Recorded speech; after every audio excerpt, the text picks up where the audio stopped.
It started on a Thursday, the kind that pretends to be boring but has a grenade tucked behind its back.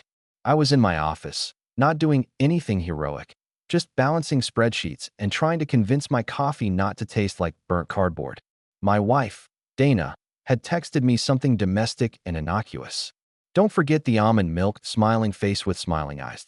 That smiley face hit me wrong. Not because I forgot the milk, I didn't, but because Dana only used emojis when she was lying. Now, don't get me wrong. Dana was beautiful in that Instagram, but make it corporate way. She knew her angles, knew how to laugh without showing her teeth, and made her career in HR look like a lifestyle brand. But under the polished surface? Static. Constant static. We'd been married 10 years. No kids, by design. Dana said they were too messy. Irony's a funny thing. That Thursday, I came home earlier than usual. Client canceled. Traffic was light. The universe was giving me a head start I didn't know I needed. I stepped through the door and noticed three things. The house smelled like lavender and panic. Dana's heels were by the couch, not neatly tucked in the shoe rack. A tie was draped over the banister. It wasn't mine. I don't wear paisley, and definitely not lavender. So I did what any calm, reasonable man would do. I walked into the kitchen and poured myself a whiskey I hadn't earned yet. Sat at the island. Waited. The voices upstairs told me more than the actual words. Murmurs. A giggle I hadn't heard in months. Then silence. Footsteps. The slow, careful kind. Dana descended like a kid who got caught stealing dessert. Her lipstick was smudged, barely, but I noticed things. That was always my superpower. I see details. "Marcus," she said, fake surprise painted on like primer. "I didn't hear you come in." "No," I replied, sipping my drink. "You were busy." A beat. Then another. She tilted her head like a dog hearing a new noise. What's that supposed to mean? From upstairs, a toilet flushed. I looked past her, up the staircase. "You want to introduce me to your guest? Or should I just shout up that the milk's in the fridge?" Her smile cracked. "Just a little. You're being dramatic." "I haven't started yet." That's when he walked down. Shirt untucked. Hair like he'd been through a wind tunnel. He had that dumb, wide-eyed expression guys get when they realize they just walked into someone else's life. I stared at him. He blinked. "Oh, hey." "Hey," I said. "You left your tie? Try not to lose your belt next time." Dana stepped between us like she was the bouncer of her own mistake. "Marcus, let's be adults." "We are adults," I cut in. "You're just a dishonest one." She crossed her arms. "Don't pretend you're perfect. You've been distant for months." I needed connection. "Ah," I said. "So you downloaded it from Tinder?" He laughed. He actually laughed, and that's when I knew his IQ and shoe size were probably neck and neck. I turned to him. "What's your name?" "Chad," he said. Of course it was. "Well, Chad, here's a fun fact. I installed cameras in the house 6 months ago. Just in case. You know, burglary and all." Dana's face drained faster than the bourbon in my glass. I pulled out my phone, tapped a button, and watched her eyes widen. "Don't worry," I said. "I haven't sent anything. Yet." Chad opened his mouth, closed it again, probably trying to locate his last working brain cell. "Dana," I continued, "I'm going to leave this house for an hour. When I come back, he's gone. And you'll be waiting with a real explanation, not whatever Pinterest version you've been rehearsing in your head." "And if I don't?" I smiled. "Then Chad's new nickname is Exhibit A." Then I walked out. Funny how betrayal doesn't roar, it whispers. But my revenge? That would roar. And whisper. And echo. I didn't drive far. Just down to the marina where the wind always seemed to listen better than people did. I sat on the dock, let my feet dangle above the water, and started thinking. Not feeling, thinking. See, that's where guys like me and guys like Chad differ. Chad acts. I plan. 10 years of marriage. 10. That's not just memories, it's investments. Shared bills, insurance policies, security codes. I helped Dana build her perfect little life. And she used it as a stage for betrayal, then had the audacity to play victim in the third act. But here's what Dana never understood. I wasn't distant. I was watching. She thought I was checked out. In reality, I was logged in, emotionally, mentally, digitally. I'd noticed the new passwords she tried to hide. The late-night texts she cleared too carefully. I saw the charges to hotels she claimed were conferences, and that one sudden Venmo payment labeled yoga mat sweat droplets. I mean, come on. Who uses an emoji like that for a mat? I didn't confront her because I wanted to see how far she'd go. And now I knew. Back at the house, the lights were off. Chad, presumably, had vanished in a trail of Axe body spray and regret. Dana sat at the kitchen table, still in that half-wrinkled blouse, sipping wine like she was auditioning for a new reality show, Real Housewives of Ruined Marriages. I walked in and tossed a folder on the table. She didn't touch it. "What is this?" she asked. "Inventory," I replied. "Of everything we own. Everything you signed." She paled. "You can't be serious." I sat across from her. "Oh, I'm serious enough to spell it out in bullet points." She opened the folder. Inside was a spreadsheet. Color-coded. Highlighted. Annotated. "Let me guess," she said, voice brittle. "You want a divorce." "Oh no," I said. "Divorce is too easy. You'd hire a lawyer, cry on cue, and play the 'he abandoned me' emotionally card. That's your comfort zone. I'm not giving you comfort." Her eyes flickered. "Then what do you want?" "To stay married," I said, with a smile just sharp enough to draw blood. "For now." She narrowed her eyes. "You're bluffing." I leaned in. "Try me." Chad's face is already on 3 backup drives, a cloud server in Iceland, and a flash drive mailed to my cousin in Oregon. He's petty and bored. You don't want him to get curious. Dana sat back, looking like she couldn't decide whether to scream or applaud. "I'm going to make your life exactly what you made mine. Performative," I continued. "We go to dinners. Smile for Instagram. Hold hands at brunch. You'll wear the ring. You'll kiss my cheek. And the whole time, you'll wonder when the curtain's going to drop." "Why?" she whispered. "Because," I said, standing. "This isn't revenge. This is awareness. You want to play games? Fine. But you'll learn I don't play to win. I play to end the game." And with that, I left her sitting there, glass trembling in her hand, realizing, for the first time in a long time, that I wasn't the man she thought I was. The next 2 weeks were a masterclass in controlled optics. Dana smiled so wide at Sunday brunch, I thought her jaw might detach. Meanwhile, I posted photos of us, filtered, cheerful, curated just enough to make the world think we were the poster couple for resilience. I became everything she pretended she wanted: attentive, available, agreeable. And it drove her insane. One night, she burst.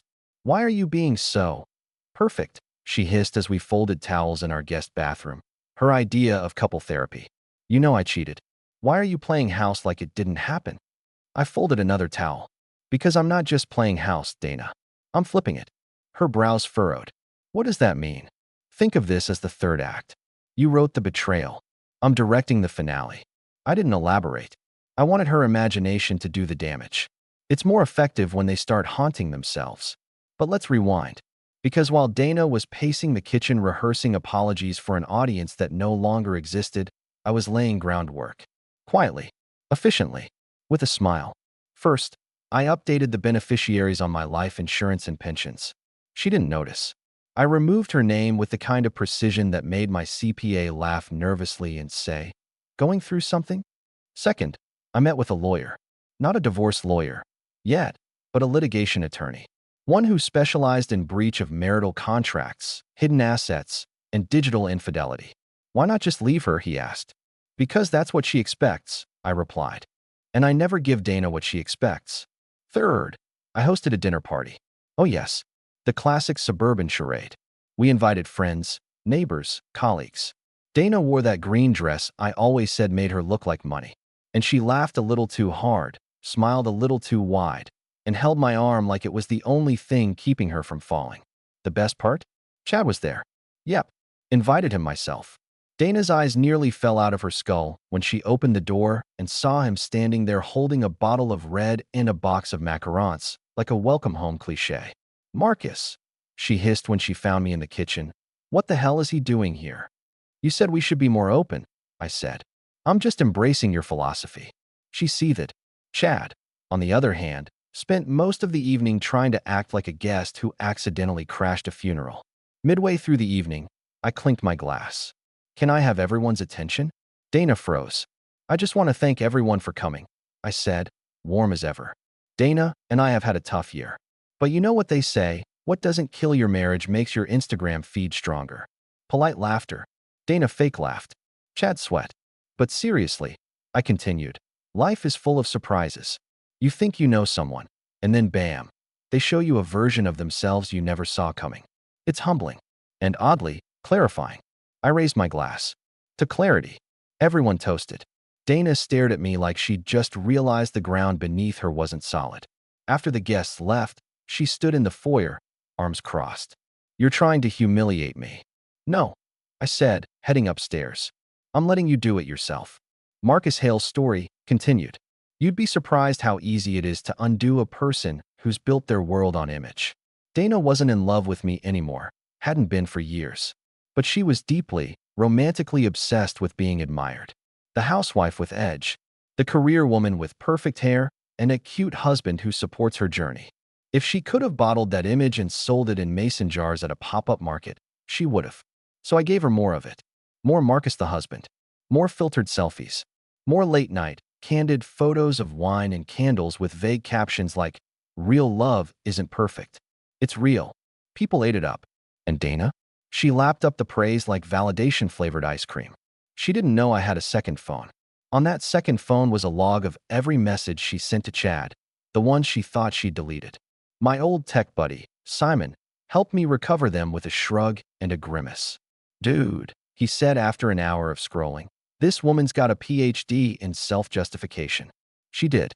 I read them like chapters in a bad romance novel. He's so passive now, like a sad plant that just waters itself. I thought cheating would feel dirtier. But honestly, it felt like a spa day. Once I get the promotion, I'm gonna push for a clean break. He can keep the espresso machine. That's all he really loves anyway. She sent that last one a week after I paid off her student loans. Still, I didn't rage. I didn't confront. I filed. See, Dana didn't know that I'd already separated our finances 5 months ago. Subtle changes. Rerouted direct deposits. Set up a living trust in my name alone. Everything we co-owned was now 90% me and 10% a paper trail that led to nowhere.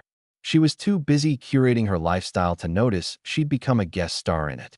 Then came the promotion. Dana was up for VP of Culture and Wellness at her firm. Big role, big salary, big headlines.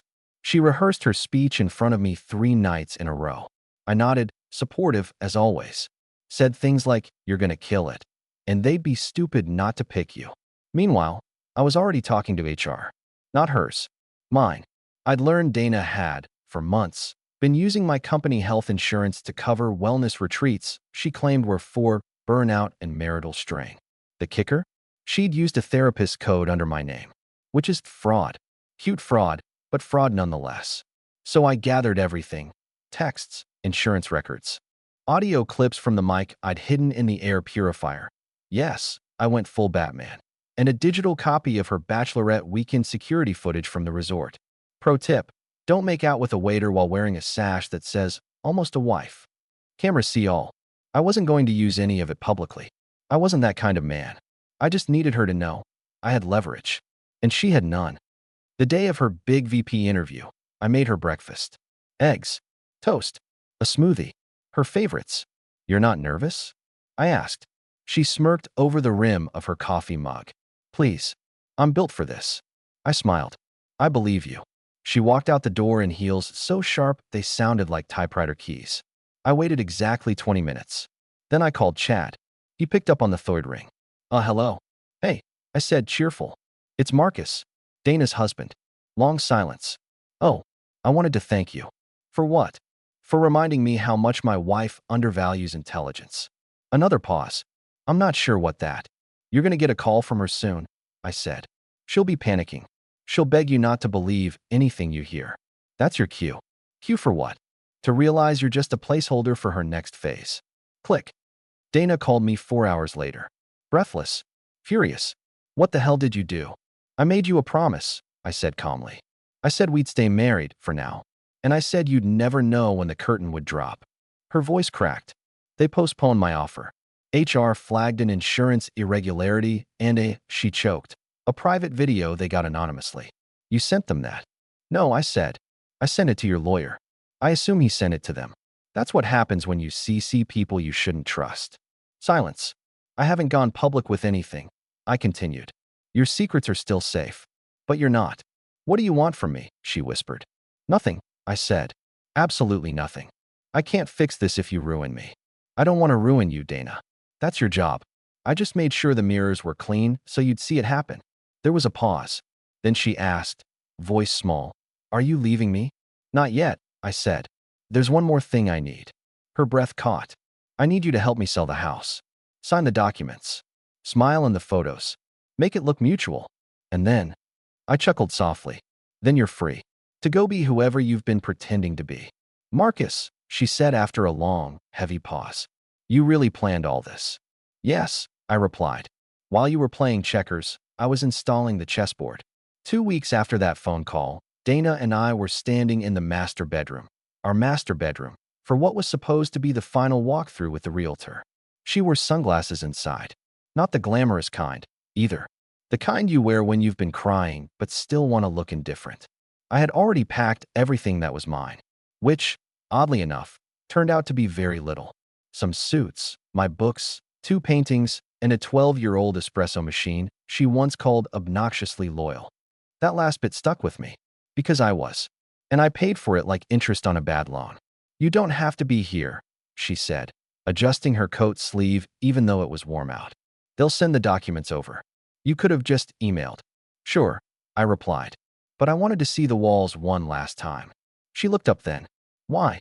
I walked to the far corner, the one with the tiny patch of sunlight that used to fall across her side of the bed every morning. She used to joke it was her built-in spotlight. Because I want to remember what it looked like before you repainted it in lies. Dana didn't respond. She just crossed her arms like she was holding herself together. That's the thing with people like Dana. They don't unravel. Not publicly. They tighten. They cinch. And eventually, they snap in private. The realtor walked in, chipper and oblivious. This place is gonna sell fast. Great bones, updated kitchen, lot of light. And you two made it so warm. Dana offered a frozen smile. I said nothing. We signed the papers. Every signature from her hand looked reluctant, like she was being asked to give away her skin. This was your dream house, I said after the realtor left. You told me that the first time we walked in. She nodded, eyes on the marble counter she once said would be perfect for holiday spreads. It still is. I just didn't think it'd end like this. I tilted my head. Funny. I always knew it would. That stung. I could tell. Not because it was cruel, but because it was true. Dana was the kind of person who believed consequences were just concepts. Something other people dealt with. People without charm. Without leverage. But now she had nothing but space. And she hated it. Later that week, I moved into a smaller place across town. 2 bedrooms. Clean lines. No echo of perfume in the hallway. No photo frames silently judging me from the mantel. I unpacked in silence. No boxes labeled us. No wedding bin.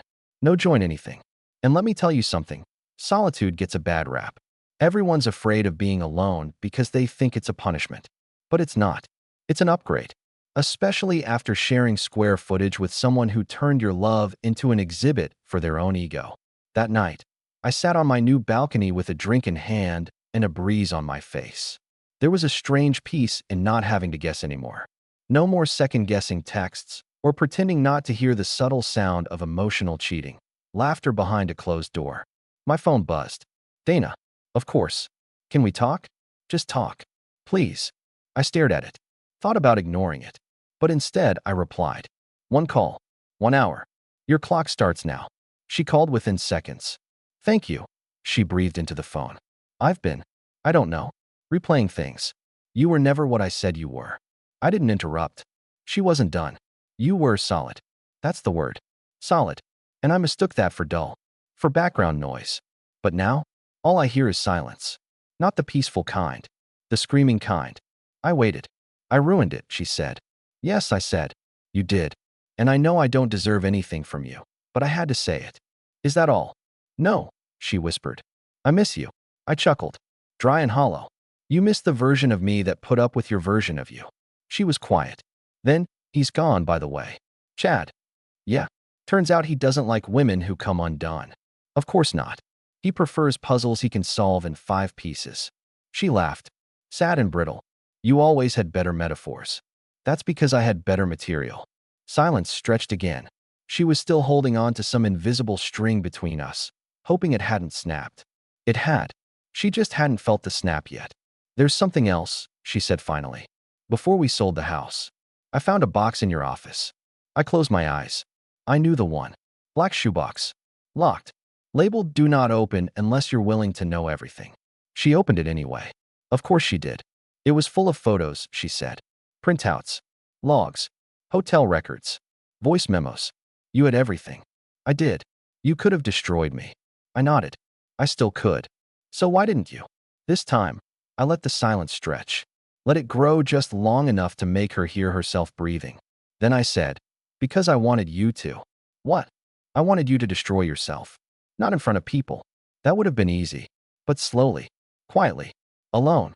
You're a mirror, Dana. You always were.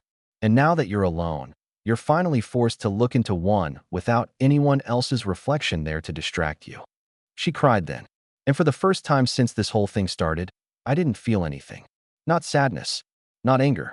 Not victory. Just done. Done in the cleanest sense of the word. She tried to say more, but I ended the call with one phrase. Take care, Dana. I hope you never forget who you really are. Because I finally remember who I am. I hung up, and for the first time in years, I went to bed without wondering who I was lying next to. 3 weeks. That's how long it took for Dana to go from "let's talk" to "let's meet." I ignored every request. Coffee? No. Brunch at that place she once called our little secret? Still no. Dinner at the rooftop hotel where she swore, years ago, she knew she'd marry me? Definitely not. Because here's the thing. When a person burns the bridge and then realizes they're stuck on the wrong side, they don't want to rebuild it. They want you to swim back across. Cold water, broken nails, bleeding feet, doesn't matter. They just want company in the ruins. I stayed dry. Then one morning, a package showed up at my new place. No return address. Just my name, written in handwriting I used to find endearing and now found exhausting. Inside was a photo album. Not digital. Not a Google link. A real, heavy, leather-bound album. The kind you get made when you're still pretending that permanence means safety. The title was embossed in gold. Us, the real story. Clever. I'll give her that. Inside were 100 photos. Smiles. Sunsets. Airports. That time we got stranded in Portugal and ate gas station candy under a tarp during a thunderstorm. Dana's handwriting curled in the margins. Remember this? You made me laugh until I cried. I hated that sweater, but you wore it anyway because I said it looked cozy. This was the last photo before the first crack. I didn't see it then, but I do now.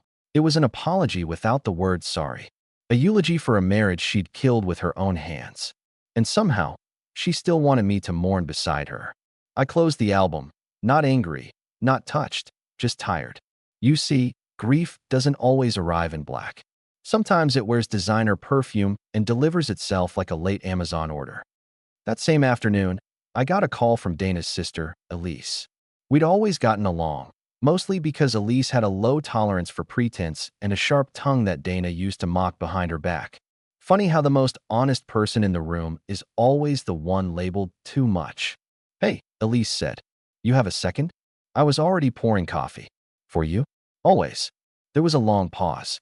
Then, she's unraveling. Be specific. She left her job last week. Didn't tell anyone. Just sent in a resignation email and ghosted the HR lady. I found her yesterday sitting in her car in the parking lot of that yoga place she used to love. Said she couldn't go inside because it smelled like a life she doesn't deserve anymore. That was dramatic. Even for Dana. She's not eating, Elise added. Barely sleeping. And she keeps replaying the night you left like it was the pilot episode of a show that never got renewed. I took a sip of coffee, watching a cloud slide across the morning sun.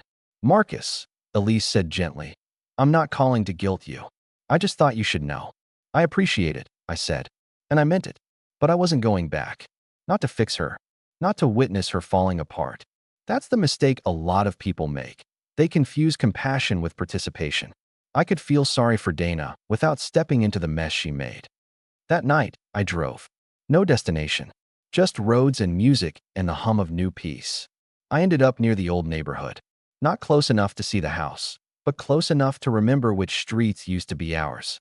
I parked near the grocery store we used to argue in. The spot where she once accused me of micro-controlling the avocado selection.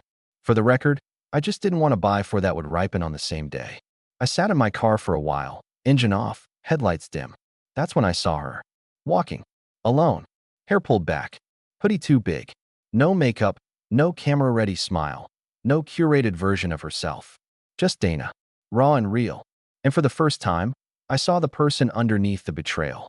Not the polished villain in my story, but the flawed, fragile woman in her own. She didn't see me. She passed by, head down, like a ghost with too much memory. I didn't get out.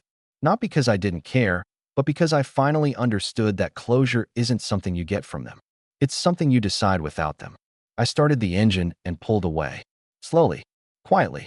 And as I turned onto the main road, I whispered into the rearview mirror, "You don't get to be the chapter anymore." When I got home, I wrote her a letter. I didn't send it. I just needed to say it. "Dana, you hurt me. Deeply. And not in the grand, cinematic way people like to imagine. You hurt me in quiet ways. With forgotten glances. With the way you started choosing silence over stories. With how you slowly replaced me with someone who needed less of you. I used to think I needed answers. Why him? Why now? Why didn't I see it? But the truth is, none of that matters anymore. You broke something that used to keep us both warm. And then you acted surprised when the cold set in. I don't hate you. I just don't want you back. I hope one day you look in the mirror and see someone you can be proud of. But if you don't, that's not my responsibility anymore. It's funny what peace feels like when you've been living inside static. It's not fireworks. It's not some Disney choir humming in the background. It's quiet, ordinary, like turning the volume down on your life and realizing you're still standing. I got used to sleeping alone, used to waking up without checking for another person's breath, mood, or needs. The coffee was hotter, the news quieter. Even my laundry had less attitude. I started doing things I'd put off for years. I took a woodworking class. Turns out, I'm not bad with my hands. Who knew? I rebuilt an old desk, not because I needed it, but because I needed to remember I could still build something that wouldn't betray me. And the strange part? People noticed. At work, they said I looked centered. At the gym, someone asked if I was training for something. I smiled and said, yeah, myself. I didn't post about it. Didn't write captions or hashtag healing. I just was. And that, more than anything, seemed to bother Dana. Because one morning, a card showed up in my mailbox. "You seem happy without me. I hate that I don't know how you got there." No return address. But I recognized the handwriting. I smiled, put it in a drawer, and went back to carving the new table I didn't need. Months passed. Then came the invitation. Formal. Handwritten. From Dana. Dinner. Just dinner. Neutral ground. Elise will be there too, if that makes it easier. I don't know why I said yes. Maybe curiosity. Maybe closure. Maybe I wanted to see her final version of the apology tour. We met at a little rooftop spot she used to call our place before we hated each other. She wore black. Subtle makeup. Hair down. The version of herself that always looked curated but tired. Elise was already at the table. She gave me a nod, one that said I'm just here so she doesn't crumble into soup. The dinner was civil. Painfully so. Dana talked about therapy. About yoga. About rebuilding the parts one ignored. Then, halfway through the wine, she leaned forward and said it. "I know I don't deserve you back, but I'd like to try." I didn't blink. No. Her lips parted, like she expected a maybe. Or at least a let's talk about it. But I didn't owe her a cliffhanger. "I'm not the man who needed you anymore," I said. "I'm the man who outgrew you." Elise actually exhaled, like she'd been holding it in for years. Dana didn't cry. She just nodded, like someone who had finally read the ending of a book they wrote, but never understood. I picked up the check. Because that's what you do at the end of a performance. You clap politely and walk out before the encore ruins it. Weeks later, I got an email from her lawyer. Apparently, Dana had inherited a property from a distant uncle. In another city. Big house. More space than she needed. Her lawyer said she was considering a fresh start and asked if I'd be willing to release her from the last clause in our settlement. The one that limited asset movement across state lines. I said yes, and I sent her one final envelope. Inside, one photo of me, standing beside the table I built from scratch. No caption, no letter, just the man I had become. Strong, calm, still. It was my way of saying, this is who I am now, and you don't get a seat at this table. You wanted a cruel ending.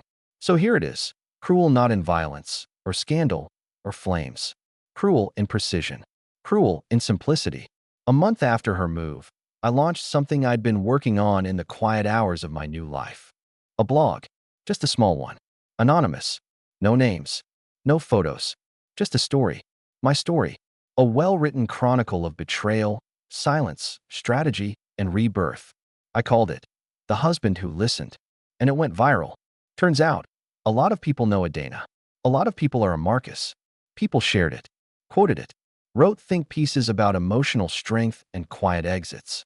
A publisher reached out, then a podcast host, then a TEDx event. I declined most. But the book deal? I took it.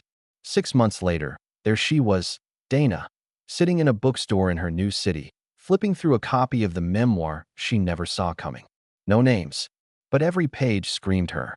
And in the acknowledgments, I wrote, "To the woman who taught me what not to be, you were my best lesson, and I'll never forget you. Because forgetting you would mean forgetting who I became because of you." That was the ending. Not revenge with fire. Revenge with legacy. Because the cruelest thing you can do to someone who wanted to destroy you is become unforgettable without them.